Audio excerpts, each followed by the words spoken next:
I'm back with another video, and in today's video I'm going to teach you how to create an account on Flipboard. For that, first of all, open up your Flipboard app on your phone. After you open up your app, pick topics to start reading and saving articles. And when you're done, tap on continue. You'll have to now swipe left, and there you'll see the option of continue. Tap on it.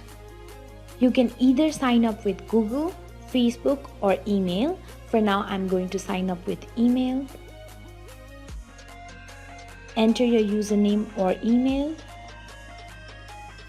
And when you're done, tap on next. Now set a password. Again, tap on next. Enter your full name and your username. And if you want to upload a picture, tap on the plus sign. You can either take a photo or choose from library.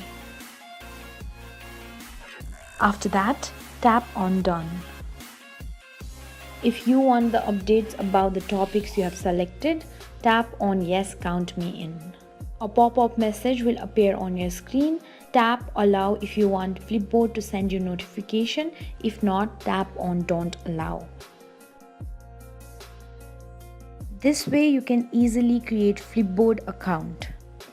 Thank you for watching. If you liked the video, please hit the like button. If you want to see more tutorial videos, hit the subscribe button, and if you have something to say, please leave a comment.